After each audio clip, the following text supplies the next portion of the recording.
Herschell Gordon Lewis, the Godfather of Gore, 2010 documentary on the life and work of Herschell Gordon Lewis, directed by Frank Henenlotter, the director of Frankenhooker and Basket Case. He's kind of become like the Terrence Malick of B-movie cult exploitation films, because there was almost like a 20-year break between like Basket Case 3 and then when he directed his next feature, Bad Biology, in like 2008. But very recently, Frank Henenlotter has been making these documentaries about exploitation and sexploitation, the things that fired up his imagination as a young kid and made him want to become a filmmaker. And Herschell Gordon Lewis fired up the imaginations of many a young kid. He's influenced numerous generations of filmmakers, people. He's influenced many people to go down the wrong path and to become to acquire an unhealthy interest in B-movie and exploitation. And I'm just joking about unhealthy. This is American.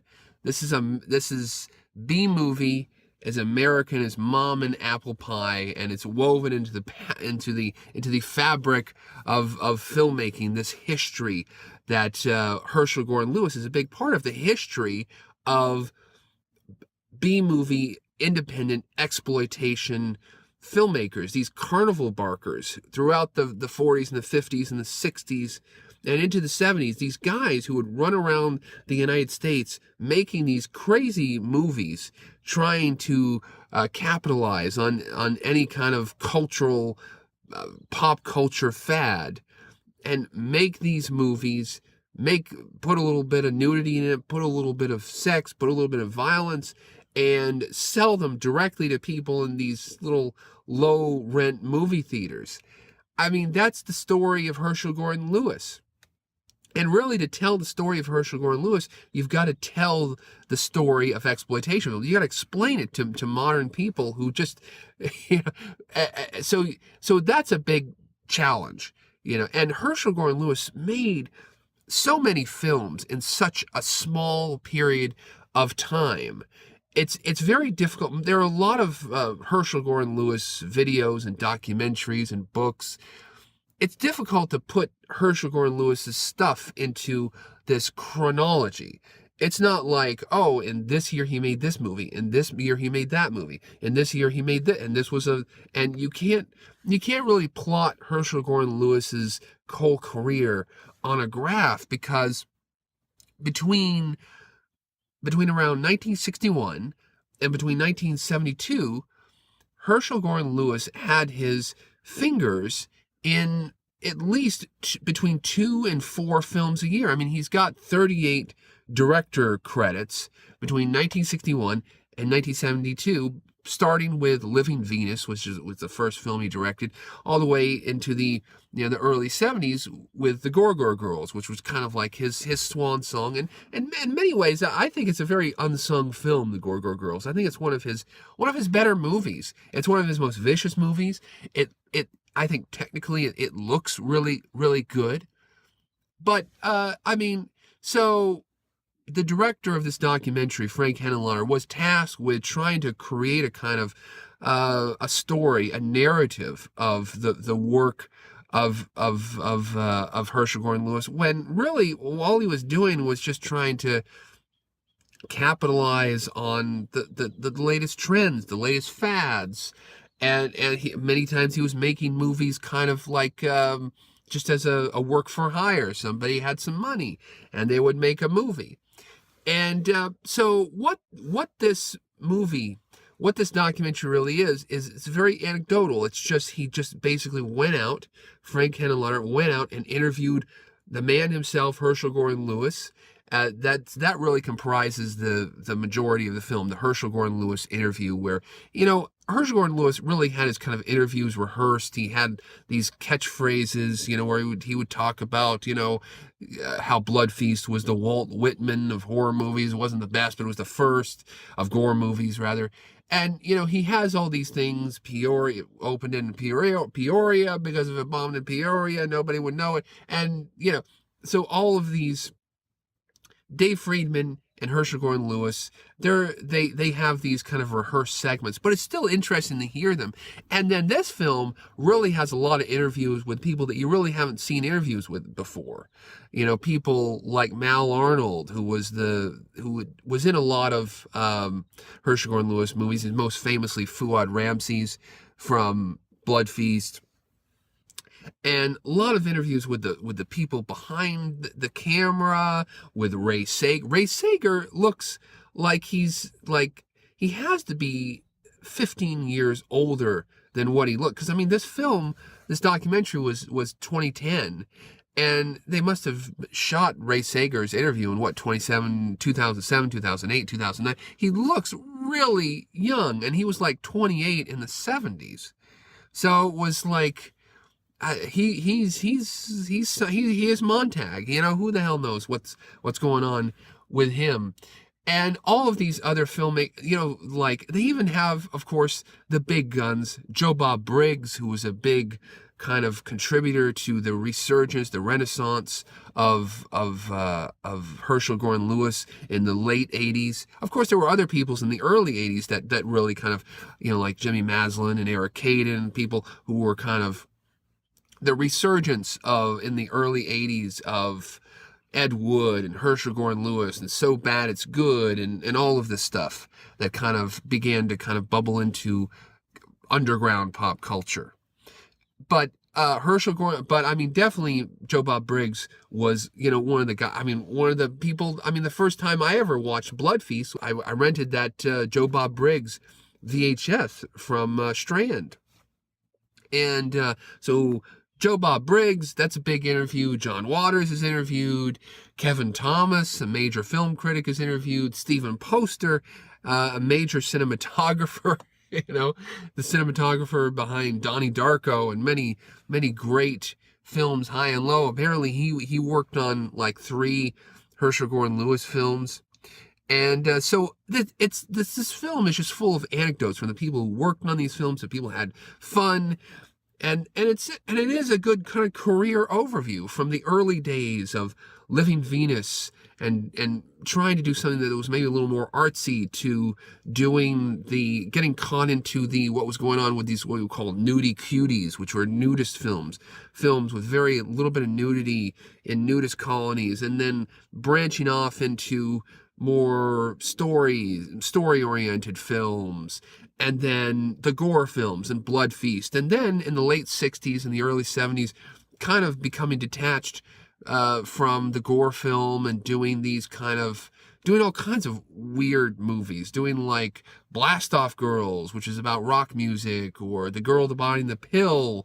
Doing these teenage kind of hygiene films. Doing all kinds of weird and wired and different movies. And then kind of coming back to it in the late 70s and the late 60s and the early 70s, coming back to horror with The Gruesome Twosome and the Gore Girls and that type of thing. So, the films are not really presented chronologically in the film, but he made so many different types of movies. As I said, it's not like you could say in 1961 he made this type of movie, and then in 1964 he was making this type of, because it's all kind of weird. And also these films, they were being shown and reshown for years. So, you can see in the Internet Movie Database, there's a year where the film came out, but that film could have been shown 5 years after that, still being in circulation. In the 70s, just as John Waters says, the blood movies, the Blood Feast, and 2000 Maniacs, they were being shown at drive-ins just for years. His movies were in circulation for a decade. So there's a lot of interesting stories in this documentary. And if you know the Herschell Gordon Lewis story, if you've read a lot of the books, you know them. But it's great to see the people behind these stories kind of tell the stories. And that's really, it makes the film great. I don't know why it took me so long to watch this movie, because I know it existed. I saw it back in 2010 when it was released by Image Entertainment. This film was kind of one of the last that Image Entertainment was kind of releasing with something weird. They had Image Entertainment, a great DVD laserdisc company, had a relationship with Something Weird Video, and in the late 90s and early 2000s, they released all of these weird and wacky movies from Something Weird onto DVD, and then very early on Blu-ray. And by around 2010, that was kind of like winding down, and so it's a different era, and I don't know why this thing just kind of it went off my radar, the documentary. But now, Herschell Gordon Lewis, I passed away a few years ago, and it's sad to a lot of these guys in the documentary. Dave Friedman passed away in 2011. Not long after this film, Herschell Gordon Lewis, 2016. And so many of the great exploitation filmmakers, they've all died, Russ Meyer, Herschell Gordon Lewis, Dave Friedman, Doris Wishman, Radley Metzger, and all the distributors, all those old guys. I mean, Harry Novak, all of the, all of those guys, they're all passed away. But so it's really great to kind of see these guys again, live and in living color and in a documentary talking about what's going on. As I said, Henenlotter had a big task with this film, because I mean, there's so many weird epochs and rabbit holes and cul-de-sacs that you can go down in telling the story of Herschell Gordon Lewis, and in telling the story of exploitation films. The fact that you have to explain to the audience the drive-in, exploitation, sexploitation, how films were distributed back then, the cultural temperature of the time, the 60s and 70s, and why these films were so controversial. And, because, I mean, a modern audience, can understand, there's nudity, which is still kind of taboo, but a lot of the kind of specifics of why these people went so crazy for them, partially, I think a modern audience can still understand it, but there are some other things you just have to kind of gloss over, or you have to explain, so he had a big challenge trying to put together the chronology of Herschell Gordon Lewis, and he eventually made another movie, that's Sexploitation, which I've not watched, which I think is far more detailed than this Herschell Gordon Lewis documentary that he made. But it was still a big challenge, and of course there are elements of Herschell Gordon Lewis's life and career that are not really touched on. In a very broad stroke, Henenlotter describes how, Herschell Gordon Lewis started making these movies, and then kind of in the early 70s retired and became an expert in direct marketing, aka junk mail. But it doesn't really go into a lot of specifics of that. We see some of his books, some of his direct marketing books. We see some other things. But again, there's not a lot of detail about that. And then there's some details about some films are completely missing. And because, I mean, again, he had 38 directorial credits when he was producing stuff and he was shooting things. He had so many fingers and so many different people's pies, and there's so many, fake names on these movies. And so now, and I mean, we see clips from this movie, An Eye for an Eye in this movie, which to me, Frank, something weird. You've got to put An Eye for an Eye together. It was a film that was never completed, a film that Herschell Gordon Lewis shot but never completed. We see clips of it, and it looks like incredible. It looks like some kind of weird, like virtual. It looks like ahead of its time. It looks crazy. It looks completely nuts and bonkers. And I hope a full movie exists. I hope it's not just 40 minutes of random footage. But if that film exists, oh my God, that has to be put together. An Eye for an Eye. Whoa. It looks like it can make something weird look like Romper Room. It looks crazy. And Something Weird, the movie, Herschell Gordon Lewis movie, which is kind of freaked out and weird. It looks weirder than that. So And I mean, of course, like Black Love, the X-rated movie that Herschell Gordon Lewis made in the beginning of the 70s as kind of a work for hire. It's very funny because there is the main feature film, and then there's these outtakes, which seemed like parts of the movie that they just took out. And the outtakes, they feel like they run like 40 minutes or something. It's a whole second feature on the DVD. And at the very, very end, Herschell Gordon Lewis is like, and then I made Black Love. And it just, he doesn't even talk about it. He's just like, and it just fades out. And it's funny because it's just like, and nobody wants to, he didn't want to talk about it. So there were films like he didn't talk about, he didn't go into. And, but hey, it is what it is. I think it's a really wonderful documentary, and it's a wonderful time capsule. That's what Herschell Gordon Lewis's movies strike me as. They strike me as kind of like time capsule movies. They're like a time capsule of the 60s. And the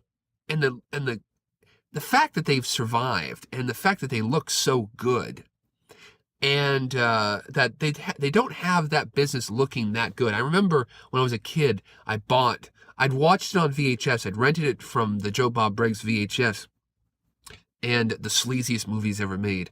And I found it on Laserdisc. I found Blood Feast on Laserdisc, and at Camelot Records for like ridiculous price, a couple dollars. And it was still to this day, it's the best looking Laserdisc I own. The visual quality of this film almost looks like high definition. It's incredible.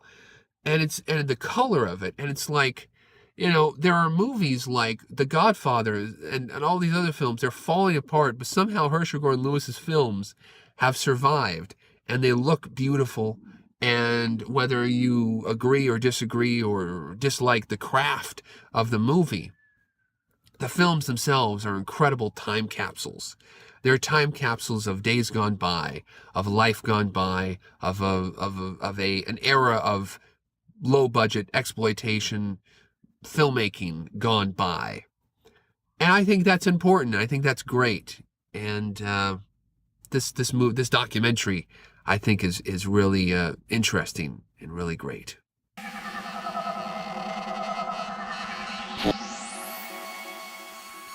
Okay, I posted the original version of this video on YouTube. It had a lot of nice clips and stills from Herschell Gordon Lewis movies, and it was really great, but it was blocked. I got a copyright strike from this company called the Exploration Group, whatever that is. I looked at it originally, I thought it looked like the Exploitation Group, but it's the Exploration. I don't know who owns the rights to all the Herschell Gordon Lewis movies and everything, so I had to strip all that stuff out, and this is just a bare bones version of the video, which will hopefully stay up.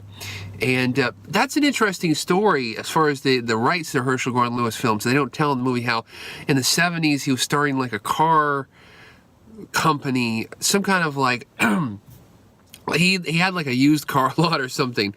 He was getting into this used car business, and he sold the rights to all of his movies for like something ridiculous, something like $5,000 or something. It was like, maybe not that low, but it was some ridiculous amount. That's a whole story he tells in the commentary tracks from these Something Weird DVDs for these films. But maybe that was a smart move, really. I mean, the movies were not making him any money in the 70s, and so he sold the rights, and then the rights kind of fluttered around until, Jimmy Maslin and Eric Caden got them and started, exploiting them. And so maybe that was a smart move in a way. I mean, Herschell Gordon Lewis always seemed like he was doing the right things, and he was treating these movies just like products, just like fresh produce, and they go sour, get them out of there. It's an interesting story. So I guess that's all I have to say. This is an addendum, a copyright strike addendum. But I stand by everything in the review, and I've taken all the copyright offending images and everything out. So, ooh.